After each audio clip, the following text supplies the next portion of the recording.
বাংলাদেশের জেলে চোর হইয়া ঢুকলে ডাকাইত হইয়া বাইরায়, গাঁজা খাইয়া যদি জেলে যায় ফেন্সি খায় অভ্যস্ত হয়ে জেল থেকে বের হয়। জেলের সামনে আছে রাখিব নিরাপদে, কি কি জানি লেখা আছে, রাখিব যতনে থাকিবা নিরাপদে, কি বলেন ঠিক নিবা ঠিক? জেলের মধ্যে ঢুকাইয়া 6 বছর 20 বছর পরে ছাড়িয়া দে। ঢুকাইছে যেদিন সেদিন চোর, যেদিন বের হয়েছে সেদিন খুনি, কি বলেন ঠিক নেবে ঠিক? তোমরা আমাদের উপর রাগ হইলে কোনো লাভ নাই, ডাইরেক্ট কোরআন দিয়ে আলেমের দ্বারা অপারেশন করাও, কি বলেন ঠিক নেবে ঠিক? তোমার বিজ্ঞ সন্তানটাকে তুমি একটা দিনই সই সংগঠনে দান করো, কি বলেন ঠিক নেবে ঠিক? কোনো বুজুর্গের পায়ের উপর দিয়া দাও, কোনো বুজুর্গের কাছে দিয়া দাও। ওই দিন 3 মান্থ, মাত্র 3 মাসের মধ্যে দেখবা তার জীবনের পরিবর্তন হয়ে গেছে, কি বলেন সত্য না মিথ্যা? চোখের পানি আলগা হয়ে গেছে, মালিকের পরিচয় হয়ে গেছে। না আজকের এত যুবকেরা জামাতে নামাজ পড়ে কেমনে, আমার জামাত ঠিক আছে কিনা, হুজুরের আছে কিনা কথার কথা, তার কোনো নিশ্চয়তা নাই। কিন্তু ইউনিভার্সিটির ছেলে এমন আছে যাদের 5 ওয়াক্ত নামাজ তাকবীরুল্লাহ সহিত আদায় করা হয়, হয়তো ছেলেটার মুখে দাড়ি নাই বা আছে, কি বলেন ঠিক নেবে ঠিক? কারণ ওর বুঝের বেশ কম ছিল, এখন বুঝ ঠিক হয়ে গেছে, কি বলেন? সবচাইতে বুজুর্গি এই জমানায় যদি কেউ 5 ওয়াক্ত নামাজ জামাতে পড়তে পারে, কি বলেন ঠিক নেবে ঠিক? অনেক পীরেরও তো জামাত লাগে না, কি বলেন সত্য না মিথ্যা? অনেক পীর আছে যাদের নামাজই লাগে না, সত্য না মিথ্যা? আবার কিছু গোখরা সাপের মতো আছে, এগুলা মানুষের ওই সিটি গোল্ড নামে পরিচিত, ওই সিটি গোল্ডের কারণে আজকের উম্মতকে ধ্বংস করিয়ে দিতেছে, সত্য না মিথ্যা জোরে বলেন? এইবার সোনার মানুষ বিজ্ঞ আলেম তার সব রিপোর্ট দেখে কোথাও কোনো সমস্যা নাই। এইবার তিনি বুঝতে পারছে এই অপারেশন কোরআন ছাড়া আর হবে না। কি ছাড়া হবে না? সামনে আমি কথা বলবো ভাই যান, কোরআন দিয়ে অপারেশন করা শুরু করছেন। তার এক্সামে জিজ্ঞেস করছে, হ্যাঁ সাই দেন আর আমার সেনো কয় না, হাত দিয়ে কয় না চিনি না। আমি কেমন আকার ইঙ্গিতে বুঝাইছে চিনি না, ডাক দিয়ে বলে তার এক্সামে চক্ষু 2টা কে দিছে? সে বলতেছে আল্লাহ। মুখকে দিছে আল্লাহ, জিব্বা ভিজাই রাখছে কে? আল্লাহ। আরো রাখে দপ্তর ইস্তে মারেফাতেকের দেগার। সিরাজির কণ্ঠে আওয়াজ আছে, এই জন্য কথা শুনতে আছেন। আমার কণ্ঠে আওয়াজ না তাহলে ঘোড়ার ডিমের মানুষ এখানে বসতো না, কি বলেন ঠিক নেবে ঠিক? সিরাজি তোর কণ্ঠে কে আওয়াজ দিল? আর এই কি জানি জায়গার নাম, খায়রাটের পাশে 2-1 বোবা মানুষ আছে না নাই? জোরে বলেন। এই বোবার কণ্ঠ কে চিনাই নিল? বোবারও একটা জিব্বা উপরে, গলার মধ্যে একটা জিব্বা, 2টা জিব্বা, সিরাজেরও 2টা জিব্বা, মুফতি সাহেবেরও 2টা জিব্বা, সভাপতি সাহেবেরও 2টা জিব্বা, কমিটির লোকেরও 2টা জিব্বা, শ্রোতারও 2টা জিব্বা, গঙ্গাপুরী হুজুরেরও 2টা জিব্বা, মুজাহিদ ভাইয়েরও 2টা জিব্বা, কি বলেন ঠিক নেবে ঠিক? কিন্তু তোমার কণ্ঠে আওয়াজ নাই। এই কণ্ঠে আওয়াজ আছে, এটা তো আল্লাহর দেওয়া। একজনের কণ্ঠের আওয়াজ আল্লাহ রিমোট টিপ দিয়ে অন করে রাখছেন, আমারটা তারটা অফ করে রাখছে, আমারটা অন করে রাখছেন। আমারটা চলে, তারটা বন্ধ। ক্ষমতার মালিক কে? জোরে বলেন। বন্ধ করতে পারে কে? খুইলা দিতে পারে কে? নারে তাকবীর চেয়ার দিয়ে চেয়ারে উঠাইতে পারে কে? জুতার মালা গলায় দিয়ে নামাই নিতে পারে কে? এই জিনিস যারা বোঝে না তারা কোনোদিন মানুষ হইতে পারে না। আমি একটা ছোট্ট কথা বলি, আপনারা বুঝবেন। এটা বুঝের জন্য বলছি, আসলে বাস্তবতার সাথে কোনো মিল নাই, বা থাকলেও কোনো সমস্যা নাই। আমি যখন ইসলাম কবুল করি হুজুর, তখন যখন ইসলাম কবুল করার কথা আসছে তখন নিজে নিজে চিন্তা করছি, ছোট নেতারা বড় নেতাদের সেলুট দিয়ে দেখছেন, নিজরে করেন সেলুট জানেন না? কি বলে আমি তা জানি না, সেলুটটা এরকম দে না? নিজে তখন রিভার্টেড মুসলিম, কনভার্টেড মুসলিম, নিজে নিজে চিন্তা করলাম কি ব্যাপার, হাত দিয়া সালাম দিলেই তো হয়, পাও দিয়া জমিনের মধ্যে জোরে একটা বাড়ি মারে কেন? ওই সময় বুঝি নাই 20-25 বছর ওয়াজের বয়স হয়ে গেছে। এরপরে বুঝে ফেলাইছি, স্যারেরে বুঝাই দিতেছে, স্যার 2টা সালাম একসাথে আপনারা দিয়া দিলাম। একটা হইলো ক্ষমতায় থাকলে ইয়েস, ক্ষমতায় না থাকলে নট। যতদিন আপনার ক্ষমতা ততদিন ইয়েস, যেদিন ক্ষমতা না থাকবে ছাগলেও জিজ্ঞেস করবে না। আজকে ইয়েস স্যার, জি স্যার, হ স্যার, কি বলেন ঠিক নেবে ঠিক? যে এরশাদ সরকারকে মানুষ বলতো ওরে বাপ রে বাপ লৌহ মানুষ, কি বলেন ঠিক নেবে ঠিক? সেনাপ্রধান সেই এরশাদের যেদিন ক্ষমতা গেল সেই দিন হ্যান্ডকাফ লাগাই ওনারে কয় স্যার চলেন, ওয়েলকাম স্যার, ইয়েস স্যার, জি স্যার, স্যার। ওইটা উপরেরটা দিছিলাম ইয়েস স্যার আর জি স্যারের জন্য। আইজ আপনার ক্ষমতা নাই, সব শেষ হইয়া গেল। গাহদারা মুলকে বকশি গাসারা চুগাদার আজবর আয়েনি মেনা মে দরবাদর হায় রাখুনি। অহংকার করিয়া বেশি সামনের দিকে যাইও না, খবরদার। যারাই জীবনে অহংকার করছে তাদেরকে ধরছি, তাদেরকে ধরিয়ে 14 গোষ্ঠী চানাচুর বানাই আমি দেখাই দিছি। নমরুদ সীমা লঙ্ঘন করতে করতে আমি আল্লাহরে তীর মারছে, কি বলেন ঠিক নেবে ঠিক? আমার নমরুদের তীর ধরছে। ফেরেশতারা ডাক দিয়ে আল্লাহ নমরুদের একটু সাজা দিই, এই তীরটা নমরুদের তালুর মধ্যে দিয়ে ঢুকাইয়া পায়ুপথ মলদার দিয়ে বাইর করে নিয়ে আসি। আল্লাহ বলে দরকার নাই, তীর মারছে ওরা আমার আরো ওয়েটিং এ থাকে, ওয়েট অ্যান্ড সি। আমরা বলি না ওয়েট অ্যান্ড অপেক্ষায় থাকো। বলে কি ব্যাপার? তরবার তোমার দরকার নাই, তীরটা ধরো। নাফরমানের মনের আশাটা পুরা করিয়ে দিতে হবে, কি বলেন ঠিক তবে ঠিক? কিছু মানুষ মনে করে অন্যায় করিয়ে যাইতেছি, দিনের বেলা খাই আর সিগারেট ফুগাই আর টিভি সাইডে দেই, চ্যানেলের পর চ্যানেল পরিবর্তন করি, এরপর সন্ধ্যার আগে সুরমা দিয়া বিদেশি সেন্ট লাগাইয়া পাতলা পাঞ্জামি গায়ে দিয়ে আস্তে করিয়া মেইন ভালো ভালো হোটেলে যাই বসে থাকে। আসলে চোরায় রোজা রাখে নাই, কি বলেন ঠিক নেবে ঠিক? একবারে সুন্দর গোল্ডেন কালারের চশমা দিয়ে যাই বসে রয়েছে প্লেট দখল করিয়া, মনে করছে তুমি যা করে গেলে কেউ তা জানে না, বারে বারে আর আশা হবে না। ওই যে বাউল শিল্পী গায় না, তুমি ভেবেছো কি এই ত্রিভুবনে, বলো তুমি ভেবেছো কি মনে এই ত্রিভুবনে, তুমি যাহা করে গেলে কেউ তা জানে না, বারে বারে জানে না, বারে বারে আর আশা হবে না, বারে বারে আর আশা। জোরে বলতে হবে, তুমি ভেবেছো কি মনে এই ত্রিভুবনে, তুমি যাহা করে গেলে কেউ তা জানে না, বারে বারে আর আশা হবে না, বারে বারে আর আশা না। মজা লাগে না, দূর অল্পতে শেষ করি। জোয়ানের আস্তে আস্তে কথা কইলে আমার করতে হয়, বলো না তুমি ভেবেছো কি মনে এই ত্রিভুবনে, তুমি যাহা করে গেলে কেউ তা জানে না, বারে বারে আর আশা হবে না, বারে বারে আর আশা। গোপনে তুমি 1000 গ্রামে 1 কেজি হয়, 900 গ্রামের পয়রান বানাই মাইপা দিতেছো খায়রাটের বাজারে বৈশা, মনে করতেছো না না 1 কেজিতে 100 গ্রাম কম, দুনিয়ার কেউ জানে না, অল্প দিনে ধনী হইয়া যাব। যিনি জানে তিনি হুয়াল হাইয়ুল কাইয়ুম। ধরি ধরি ধরি না ধরলে তোরে, মাশাআল্লাহ এটা তো জানে, ধরি ধরি ধরি না। এই ধারণার নাম হইল ইন্না বাতশা রাব্বিকা। কার কথা? এইটার নামই ধরি ধরি ধরি না ধরলে তোরে সারি না। কি সত্য না মিথ্যা জোরে বলেন? সেই জন্য বন্ধু, ক্ষমতার হাত বদল হইতে সময় লাগে না, কি বলেন ঠিক নেবে ঠিক? বন্ধুরে, ভাই রে, বাবাজি রে, আসুন কথা ভুলিয়া যাই নাই। আব্দুল উজ্জা মদিনার মসজিদের সামনে মনে আছে নিজরে বলেন বৈশা রইছে, কাপড় চোপড় টাই না, উস্কো শুষ্কো চেহারা, দেখতে তো কেমন লাগে বুঝেননি। রহমতের রসুলের জন্য ওয়েটিং করতেছে। নবীজি হুজরাত থেকে বের হইয়া দেখে আব্দুল উজ্জাকে, ডাক দিয়ে বলে তুমি কে গো? দাঁড়াইছে, কাপড় টাইনা টাইনা দিতেছে, গায়ে তো কিছু নাই, কাপড় তো বোঝেন কম্বলের সেরা টুকরা, মনে আছে নিজরে বলেন? হায় রে, আমার নবী ডাক দিয়ে জিজ্ঞেস করে তোমার এই অবস্থা কেন? দেখে বলি ইয়া রাসূলুল্লাহ, আমি ইসলাম কবুল করে ফেলছি। আল্লাহু আকবার। তাই অবস্থা কেন? কয় চাচা সব রেখে দিয়েছে, ঘর থেকে বের করে দিয়েছে, নবীজি পরনের কাপড়টাও খুলে রেখে দিয়েছে, হাতে পানির গ্লাস ছিল, গ্লাস রাখো, ওটা আমার টাকার গ্লাস খরিদ করা।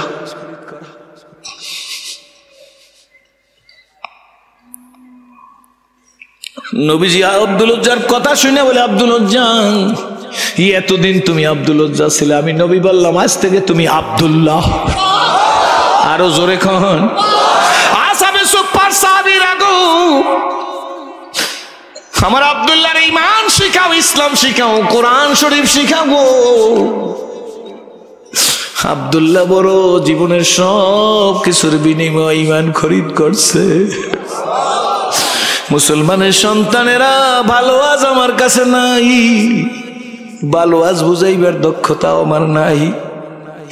সবচাইতে বড় সম্পদ ঈমান। যার ঈমান আছে সে কোনোদিনই গরিব না।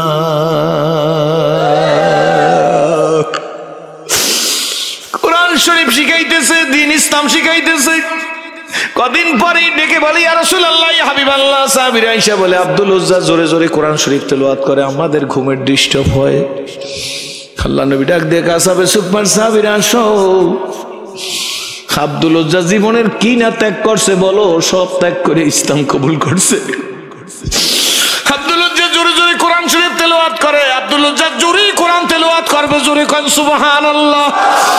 ও জীবনে সব ছেড়ে ইসলামের কাছে আসছে, জানো না ওর পরনের কাপড়টা পর্যন্ত খুইলা উলঙ্গ করে ওরকে পাঠাইয়ে দেওয়া হয়েছে। এখানে ছোট্ট একটা কথা বলি মনে রাখেন, ইসলামের জন্য যে যত ত্যাগ করবে আল্লাহ তারে তত ভোগ করাইবে, শুধুমাত্র সময়ের ব্যবধান। কি বলেন ঠিক না বেঠি? মঞ্জুরে যার যত ত্যাগ তার তত ভোগ আল্লাহর ফজল করবে। আমি তো খোদার কসম করে বলি ভাইজান, আমাদের তো ওই যোগ্যতা নাই, কিন্তু যেদিন ইসলাম কবুল করেছে আল্লাহর শুকর, জীবনের প্রথম সেজদাটা ওযু গোসল করিয়া যেদিন আল্লাহকে দিছি, একটা সেজদায় আমার মতো সেরাজের মালিক যে শান্তি দিছে গো। কায়রাটের মায়েরা, বোনেরা, মেয়েরা, ধনী গরিবেরা, আমার সোনার যুবকেরা মনে রাইখা দিও, এই বাংলার প্রেসিডেন্ট বানাইলো সেই শান্তি পাওয়া কোনোদিন সম্ভব না, এটা বুঝাইতেই পারবো না। অন্য ধর্ম অবলম্বনী ভাইরা বুঝে রাইখা দাও, চাচারা, কাকারা, দাদারা, কারো সাথে কোনো শত্রুতা নাই, আর কেউ খারাপ জানলেও কিছু আসে আর যায় না। ইসলাম আমরা চিনি না, বুঝাইতে পারি নাই। কি বলেন ঠিক না বেঠি? যে একবার ইসলাম ধরছে জীবনে সে কোনোদিন ইসলাম ছাড়ে না। একটু বয়সে কয়েকদিনের মধ্যে মুসলিম আব্দুল্লাহ, কিন্তু না, তবুকের যুদ্ধের ডাক পড়িয়া গেছে। আল্লাহু আকবার। আল্লাহ নবী ডাক দিয়া বলছে, সাহাবীরা রে, তবুকের যুদ্ধে কার কি সমর্থ আছে সব নিয়ে আসো। রুমাল বিছাইয়ে দিছে, যার যা ছিল নিয়ে আসা শুরু হয়েছে, স্তূপ হয়ে গেছে। ওলামা ইকরামদের কাছ থেকে ভালো করে অন্য সময় যাই না নিবেন, এমন পরিমাণ যে পাশে নবী বসা ছিল তার সামনে এমন স্তূপ হয়ে গেছে, অপর পাশ দেখা যায় না। রহমতের রাসূল ডেকে বলে, আমার আবু বকর কই গো? আমি যে আমার আবু বকরকে দেখতেছি না, আমার আবু বকর কই? ইতিমধ্যে আবু বকর সিদ্দিক আসছে, হাতের মধ্যে একটা টোকলা নিয়া, টোকলা তো বোঝেন, একটা প্যাকেট নিয়ে, আমাদের দেশে খুঁতিও বলে। কি বলেন ঠিক না বেঠিক? রহমতের রাসূল বলে, আবু বকর, টোপলার মধ্যে কি, খুঁতির মধ্যে কি, ব্যাগের মধ্যে কি? আবু বকর সিদ্দিক নবীজির হাতে দিছে, দেখে দুই চোখের পানি পড়ে। বাবা আমার দিকে তাকান, ডিস্টার্ব করেন অল্প একটু সময়। দুই চোখ দিয়ে আবু বকর সিদ্দিকের পানি পড়তেছে। আবু বকর সিদ্দিক কত বড় ধনী ছিল না জানে কে, জোরে কন। আল্লাহর হাবিব ব্যাগটাকে উল্টা করিয়া ঢালিয়ে দিচ্ছে, দেখে কয়েক কেজি গম আর কয়েকটা দিরহাম। আল্লাহু আকবার। রহমতের রাসূল দেখে আবু বকর সিদ্দিকের চোখে পানি।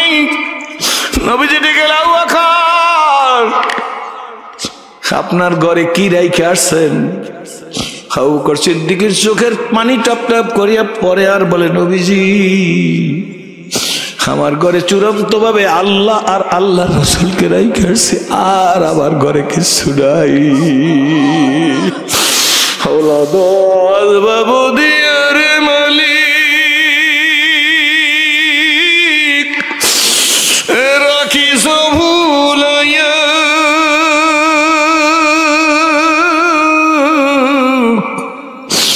কোন দিন জানি নিয়া যাইবা গো, ওই মুর্শিদের পালকিতে শোয়াইয়া রে।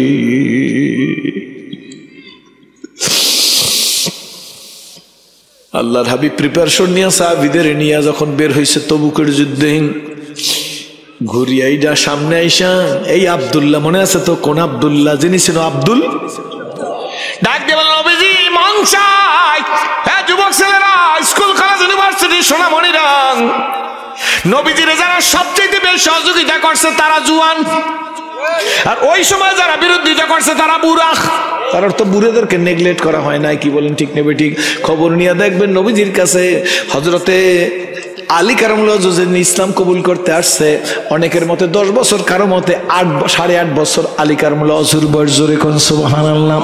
জিজ্ঞাসা করে দেখেন আবু বকর সিদ্দিক কোন বয়সে ইসলাম কবুল করেছে।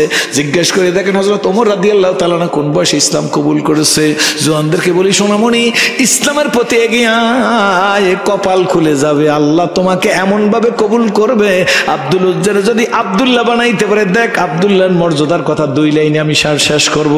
অল্প একটু কথা বলতেছি। আল্লাহ নবীকে ডাক দিয়ে বলি, ইয়া রাসূলুল্লাহ, ইয়া হাবিবাল্লাহ, নবীজি গো, আমার জন্য দোয়া করেন, আমি তবুকের যুদ্ধে সৈনিক হইতে চাই। হুজুর, আমি তবুকের যুদ্ধে শহীদ হইতে চাই। আল্লাহ নবী কি বলছে জিজ্ঞেস করে দেখেন। আল্লাহু আকবার।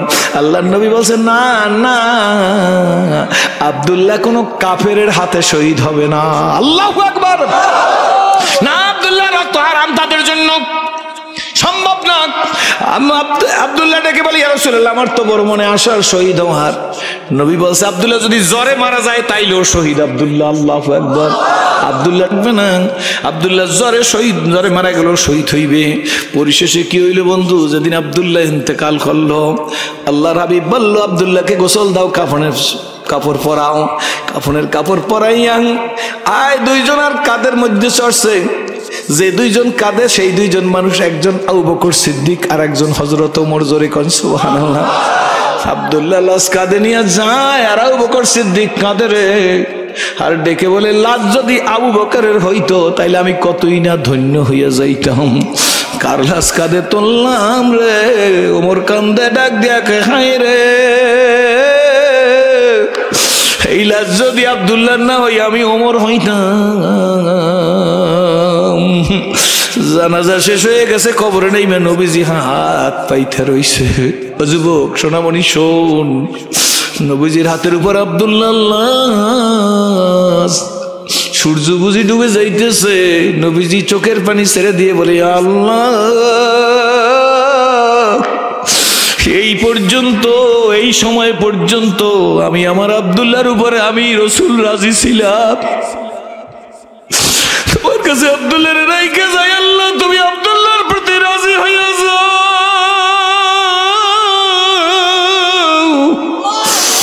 এসেছিলে যেদিন কেঁদেছিলে, তুমি এসেছিলে দুনিয়ার সবাই।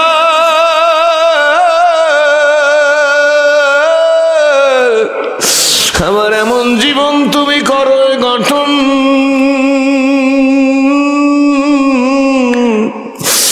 মরিলে হাসিবে তুমি, কাঁদিবে ভুবন।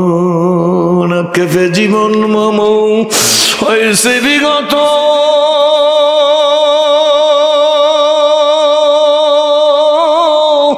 কোনো কিছু করি নাই পাগলের মতো। ফুরিয়ে গেছে আয়ু। আল্লাহু আকবার। আল্লাহ, ফুরিয়ে আছে, ফিরিয়ে গেছে আয়ু, আশারি খেলা।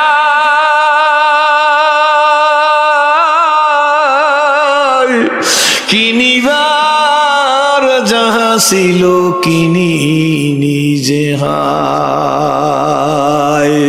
তো বাবা ফাঁকে একটা কথা বললা, যুবকেরা জীবন কয়টা? কার জন্য?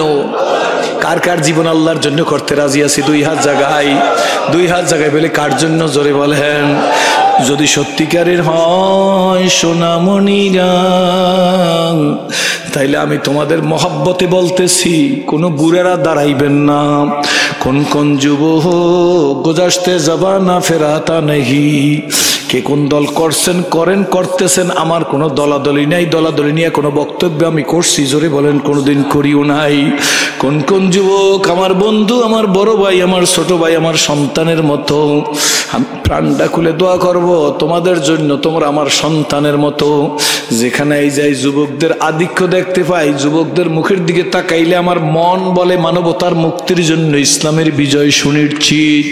কোনো চিন্তা করিও না বন্ধু, একটা বিল্ডিং দ্বারা করতে গেলে তার পিছনে কিছু ইট ফাউন্ডেশনে ঢোকাই লাগে, কি বলেন ঠিক নেবে ঠিক? ফাউন্ডেশন ছাড়া কোনো বিল্ডিং যেমন দাঁড়ায় না, ইসলামের ফাউন্ডেশনের মধ্যে কিছু যাওয়ার পরেই তো দিনকে আল্লাহ জিন্দা করিয়া দেয়, ঠিক নেবে ঠিক? তো যদি মনে করেন যে ভালো লাগে বা ভালোবাসা অন্তরের মধ্যে আছে, তাইলে কোন কোন যুবক আমার মতো সিরাজি তো তোমাদের কাছে বলছি, কে কে জীবনটারে কোরআনের জন্য গড়তে রাজি আছো তারা দাঁড়াইয়া দেখাও যে হুজুর পিছনের কথা ভুলে গেছে, এই কোরআনের জন্য জীবন গর্ব। জোরে কোন আল্লাহুম্মা আমিন। যে সমস্ত যুবকেরা দাঁড়াইছো, আব্বা হাত সোজা করো, আলহামদুলিল্লাহ বলো, আলহামদুলিল্লাহ বলো, আলহামদুলিল্লাহ হাত জাগাইয়ে বলো আলহামদুলিল্লাহ। আল্লাহ হাতগুলা কোরআনের সপক্ষে থাকার তৌফিক দিয়ে দিও। আল্লাহ হাত কোরআনের সপক্ষে রাখো।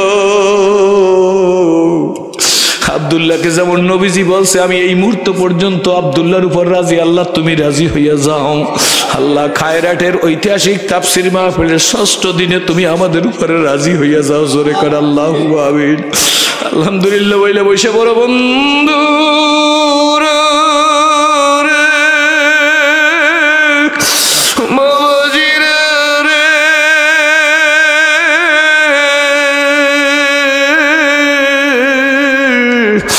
কপাল যদি ভালো হয়, কি ভালো কি ভালো কি ভালো কি ভালো, জোরে বলো কি ভালো। কিতাব পড়ো, কোরআন পড়ো, পড়ো আমার লেখা।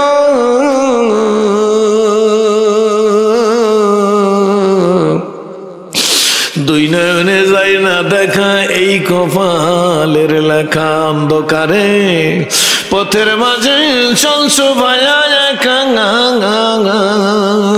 মনের কোণে খালসা তোমার কত আঁকা বাঁকা। সাদ্দার সম পলক তোমায় নাইকো ফেলিতে দিবে কে, হুঙ্কারে মালাকুল মওত তোমায় নিয়ে যাবে। আল্লাহ খাব্বাবের শুলে চড়াইছিল বাজান। আজকের দুপুরেও আমি একটা কিতাব পড়তেছিলাম কয়েক মিনিটের জন্য। খাব্বাবের শরীর থেকে আল্লাহ নবী ঘোষণা করছেন, কে পারবা খাব্বাবের লাশটা নিয়ে আসতে? আটকাই রাখছে ওরা। বিরাট ঘটনা ছোট্ট করিয়ে বললাম। যারা নিয়ে আসতেছিল হযরত খাব্বাবের রাজাক চাবি দ্বারাই বলছে, হুজুর আমি পারবো। কয় যাও। উনি যখন লাশ নিয়ে আসতে গেছে, খাব্বাবেরকে যখন একটা হাত ছুটাইছে, বান্ধে রাখছে, এরকম শুলে চড়াইছে,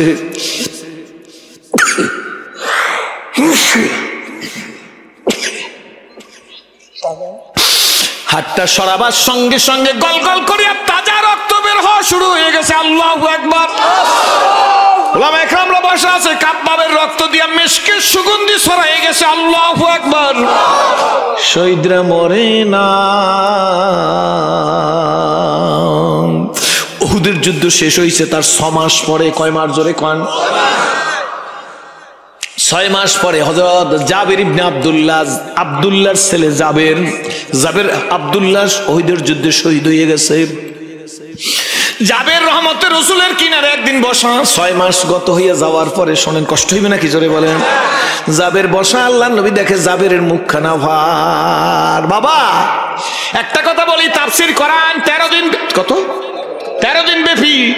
তাফসীর কমিটিকে বলি, আব্বু ভাই বন্ধু যারাই করান আর আমরা যারা শুনি সবাইকে বলি, মানুষের কল্যাণ করবেন, মানুষের কল্যাণ করবেন, মানুষের কল্যাণ করবেন। শুধু মুসলমানের না, দরকার হইলে আমি তো গত পরশুদিন দুপুরে একটা মাহফিল করছি, আনুমানিক 20,000 লোক। আল্লাহু আকবার। দুপুর বেলা মাদারীপুরের মধ্যে, আপনার ইউটিউবে দেখছেন মনে হয়। আল্লাহু আকবার। চণ্ডীবর্দীর পীর সাহেব হুজুরের ছিল, তারপরে আমাদের ওই যে মাহমুদুল হাসান সাহেব হুজুরের জামাতা জামিয়া সুন্নাহর মুহতামিম, কি জানি না, নেয়ামতুল্লাহ আল ফরিদি সাহেব হুজুর, আল্লামা নেয়ামতুল্লাহ আল ফরিদি সাহেব হুজুর উনি ছিল। চণ্ডীবর্দীর পীর সাহেব হুজুর ছিল। মাদারীপুরের কৃতি সন্তান ছিল আব্দুল বারী সাহেব হুজুর। আমাদের সব ওস্তাদের ওস্তাদ আলহামদুলিল্লাহ। 10 কিলোমিটারের মধ্যে কোনো হিন্দু বাড়ি, মুসলমান বাড়ি নাই। সব মানুষ একটা ফ্যামিলি ইসলাম কবুল করছে, নাম আলামিন। এই আলামিন একটু নির্যাতিত, নিপীড়িত, আত্মীয় স্বজন চতুর্দিকে, এই কারণে মুসলমানরা ছুটে আসছে। বিশ্বাস করেন ভাইজান, আমি শেষ বক্তা ছিলাম, আল্লাহর ফজলে করমে আপনাদের দোয়ার বদৌলতে সব মুরব্বীরা ডিসিশন দিয়েছে, সিরাজি সাহেব এখানে একটা মসজিদ করা লাগবে। আমরা হুজুর হইবে ইনশাল্লাহ মসজিদ। আমি বলছি ইনশাল্লাহ মসজিদ হবে না, মসজিদ হবেই হবে। গ্রামের মধ্যে যত মানুষ আসছে সব 8-10 কিলোমিটার দূর থেকে আসছে। বিশ্বাস করবেন 1 লক্ষ টাকা হাতিয়ে দিলাম, আমি ওই জায়গায় যাইতে চাইতাম না, এত খারাপ জায়গা, হাঁটা যায় না, চলা যায় না, মোটরসাইকেল ওঠা যায় না। 10টা জায়গায় নামছি, তারপর সেইখানে যে অবস্থা হয়েছে আলহামদুলিল্লাহ। আমি নওমুসলিম আব্দুল্লাহ আমার চাইতে অনেক বড়, তার ছেলে পেলেও আমার মতো প্রায় আমার চাইতে একটু কম বয়স। আমি আব্দুল্লাহর দিকে তাকাইয়া মুসলমানদের অবস্থা দেখে, ভালো করে শুনে রাখেন, মুসলমানদের অবস্থা দেখে আমি আব্দুল্লাহর বলছি, আব্দুল্লাহ এখন সেজদা দেওয়ার কিয়ামত পর্যন্ত যদি সেজদায় পড়ে থাকো, এই দেশের মুসলমানদের অবদান জীবনে কোনোদিন ভুলতে পারবা না। আব্দুল্লাহর চোখ দিয়ে দেখি দর দর করিয়া পানি পড়তেছে। আব্দুল্লাহ 10 কিলোমিটার মধ্যে কোনো মুসলমানের বাড়ি নাই, শুধু মন্দির আর মন্দির, গির্জা গির্জা মন্দির। 2টা গির্জা আছে, একটা রবিবার নামাজ পড়ে এক ফাদারে, আর একটা শনিবার নামাজ পড়ে আর এক ফাদারে। আমি বলি এটা দেখে এই তোদের শিক্ষা হয় নাকি, বলেন ঠিক নেবে ঠিক? আমার বাংলার কোরআনের সাথে সৌদি আরবের কোরআনের মিল নাই। 1 না 2 জোরে কন, 1 না 2 জোরে বলেন।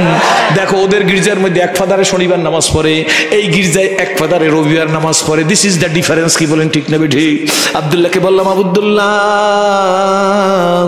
শোনো, আব্দুল্লাহ আলামিন, আলামিন নাম, আলামিনকে বললাম, আলামিন মস্কো জজবাই আলামিন করে ডাক দিয়ে বলছি, আলামিন আমার দিকে তাকাইছে, এই দেশের মুসলমানদের যদি তোমার শরীরের চামড়া দিয়ে জুতা বানাই দাও তোমার ঋণ পরিশোধ। আমরা দেখো মুসলমানরা কত ভালোবাসতে জানে, আমার দেশের মুসলমানদেরকে আমরা মূল্যায়ন করি না, কি বলেন ঠিক না ঠিক? তোমার কথা শুনে 10 মাইল দূর থেকে মুসলমানরা ছুটে আসছে। একটা মুসলমান নিরাপদ থাকতে হবে, তাকে নিরাপত্তা আমাদের দেওয়ার দায়িত্ব। তাই হাজার হাজার মানুষ দুপুরবেলা জমা হয়ে গেছে একটা মসজিদ করার জন্য, গরিব এলাকা, সেখানে তো স্থানীয় করেন 3 লক্ষ টাকার উপরে অলরেডি আমি 10 মিনিটে কালেকশন করে ফেলিস। খুশি না বেজার? শুধু বললাম মুসলমানরা ভালো আমাদের, কি বলেন ঠিক না বেটি? আমরা অনেক ভালো, এদেশের মুসলমানরা নিজেকে নিজেরা চোর বললেন না, কি বলেন ঠিক না বেটি? অনেক ভালো। বাংলার মুসলমানরা বিশ্বের মধ্যে অনেক দেশের চাইতে ভালো মুসলমান, বলেন না আল্লাহুম্মা আমিন। খুশি না বেজার? খুশি না বেজার? আলহামদুলিল্লাহ, আলহামদুলিল্লাহ। আমি নিজের চোখে দেখছি, দেখো মুসলমানরা কিভাবে পার্টিসিপেট করতে জানে। সুতরাং আসুন, আমি যুবকদের প্রতি, আমি আজকের খায়রাতের মাহফিল আমি মনে করি আল্লাহ কবুল করে ফেলছে। করবে না? করেছে। কন্না আল্লাহুম্মা আমিন। নির্ঘাত আল্লাহ মাহফিল কবুল করছে, একজনের তওবাই যথেষ্ট। এই সত্য না মিথ্যা? সত্য না মিথ্যা? কার হৃদয় কেমন কাঁদে কেউ জানে না। হযরত জাবের রাদিয়াল্লাহু তাআলা, মনে আছে তো? জাবের দূরে বসা, নবীজির চোখে জাবের পড়ছে। জাবের তাল তাল এদিকে আসো। জাবের আয়েশা সামনে বসছে। কার সামনে? নবীজি ডাক দেখা, জাবের গো তোমার মুখখানা বেজার কেন? আল্লাহু আকবার। নবী তো উম্মতের দরদি, তৌহিদের কান্ডারি, কি বলেন ঠিক নেবে ঠিক? আর ইসলামের মূল উদ্দেশ্য তৌহিদ, রিসালাত, আখিরাত, ঠিক নেবে ঠিক? যেরকম কয়টা? তৌহিদ, রিসালাত, আখিরাত। মুমিনের জীবনের সাফল্য আল্লাহর কোরআন, বিশ্বনবীর সুন্নতের তরিকা অনুযায়ী চলা। তার মধ্যে যত কিছু গণ্ডির মধ্যে সব ইনকর্পোরেটেড, অন্তর্নিহিত। জোরে কোন আলহামদুলিল্লাহ। জাবের, আল্লাহ নবী বলতেছে, কষ্ট হয়? জাবের নাম, ইয়া রাসূলুল্লাহ তোর মুখখানা বেজার কেন জাবের? ব্যবহার, ব্যবহার, খেদমত, খেদমত, যাকে পাবেন, যেখানে পাবেন, যেটুক পারবেন। পারবেন না আমার কথা আপনারা রাখবেন না? আমি আপনাদেরকে দেখে ইসলাম কবুল করেছি না? আপনারা সবাই আমার চাইতে বেশি ভালো জানেন। তারপরে আমি আপনাদেরকে অনুরোধ করি, কিছু পারো না যুবক, মসজিদ থেকে যখন নামবা তুমি আগে নাইমা একটা জুতাকে সোজা করে দেবা। এইরকম মুসল্লিরা যখন নামবে তখন জানি তার জুতাটাকে এইভাবে আছে, এইভাবে করে দেবা। এইভাবে ছিল না, এইভাবে করে দেবা। একটু আরাম পাইলো কিনা জোরে বলেন? এই একটু আরাম, এটা যদি আল্লাহর কাছে কবুল হয়ে যায় তোর জীবনে নাজাতের জন্য যথেষ্ট। যুবক বলে যায়, একটা লোক ইফতার করতে পারে না। আমি তো গতকালকে মাহফিল বলছি, ভাইজান আমি বলছি সামনে রমজান আসতেছে, দরজা দিয়ে ইফতার করবেন না, দরজা খোলা রাখে ইফতার করবেন। দরজা খোলা রাখে ইফতার করবেন। শুধু চিরা, শুধু পানি, শুধু শরবত। 1 গ্লাস শরবত দিয়া আমরা 10 জনে খাবো, তবু দরজা বন্ধ করবো না। আয় আয়, যা আছে খাই। খাওয়ার সম্পর্ক এইটুক জায়গার মধ্যে। কতটুক জায়গার মধ্যে হুজুর? বড় একটা রসমালাই মুখের মধ্যে দিলাম, এই পর্যন্ত এসেছে, এই পর্যন্ত এসে গেছে। এখন রসমালাইটা উপর বের করি আপনারা দেবো, 1 লক্ষ টাকা দেবো, খাবেন? আমার গলার ভিতর ঢুকছে, সেইটা বের করে বমি করি আপনাকে দেবো, খাবেন? তাহলে মজার সম্পর্ক কতটুকু? কোরমা, পোলাও, রোস্ট, চিংড়ি, পাঙ্গাসের সম্পর্ক কতটুকু? এইটুকের মধ্যে কয় মিনিট? 1 মিনিট ভিতরে গেছে, পরদিন পায়খানা, প্রস্রাব কি ঠিক না ঠিক জোরে বলেন। সুতরাং খাবার কিছু নাই, রমজানে উন্মুক্ত করে দরজা রাখবেন। যে ভাই আসবে ও আমার দিনী ভাই, ও আমার পাশে আসবে, আমার এক গ্লাস শরবত আমি ঢালবো, ও আইসে কাছে আয় ভাই একত্রে ইফতার করি। খোদার কসম, খোদার কসম, খোদার কসম, আমি ইসলাম কবুল করার আগে ফার্ম গেট একজনের বাসায় বসে অমুসলিম থাকা অবস্থায় একটা বাংলা কিতাব পড়তেছিলাম, কিমিয়ায়ে সাআদাত। কি কিতাব? কিমিয়ায়ে সাআদাত। হঠাৎ পড়তে পড়তে পড়তে পড়তে আমি 65টা বাংলা মিডিয়ামে বই পড়ছি ইসলাম কবুল করার আগে, 65টা বাংলা মিডিয়ামে। এর মধ্যে সর্বপ্রথম যে বইটা পড়ছি তার নাম ইমানের অগ্নি পরীক্ষা। দ্বিতীয় যেটা পড়ছি ইব্রাহিম আলাইহিস সালামের জীবনী। তৃতীয় যেটা পড়ছি এটা মুহাম্মদ রাসূলুল্লাহ সাল্লাল্লাহু আলাইহি ওয়াসাল্লামের জীবনী। চতুর্থ যেটা পড়ছি বেলালের জীবনী। পঞ্চম যেটা পড়ছি আবু বকর সিদ্দিকের জীবনী। ষষ্ঠ যে বইটা পড়ছি ওমর রাদিয়াল্লাহু তাআলার জীবনী। ইসলাম কবুল করার আগে বাংলা মিডিয়াম বই পড়তেছি, কিমিয়ায়ে সাআদাত পড়তেছি, হঠাৎ করে দেখি আল্লাহু আকবার, ইমাম গাজ্জালী রাহমাতুল্লাহ লিখছেন আল্লাহ পাক বান্দাকে ডেকে বলে তোমার দরজা আমার জন্য প্রশস্ত করো, আমার দরজা তোমার জন্য প্রশস্ত করো। শোনেন নাই মনে হয়? গাজ্জালী বলতে বুঝাইতেছেন আল্লাহ বান্দাকে ডেকে বলে তোর দরজা আমার জন্য প্রশস্ত কর, আমার দরজা তোর জন্য প্রশস্ত করবো। কথাটা একটু সামনে গিয়া ব্যাখ্যা দিছে, তুই উম্মতের জন্য তোর দরজাকে প্রশস্ত কর, আমার দরজা তোর জন্য প্রশস্ত করব। অসুবিধা কি? দেখেন আমি একটা টিপস দিয়ে গেলাম, রমজান মাসে উদারতার সহিত ভাই ভাই মিলে ইফতার করবো, আয় সবাই মিলে ইফতার করি, পানি খাবো, সবাই খাবো, এক গ্লাস শরবত দিয়ে 10 জনে খাবো। এই করতে পারার সাথে সাথে যে আগামী বছর আসতে পারবো কিনা বা আমাকে দাওয়াত করবেন কিনা ওসব আমার জানার দরকার নাই, পরবর্তী কোথাও সাক্ষাৎ হবে। যদি ওই মুহূর্ত থেকে ঘরে বরকত হওয়া শুরু না করে আমি আর জীবনে কোনোদিন ওয়াজ করবো না।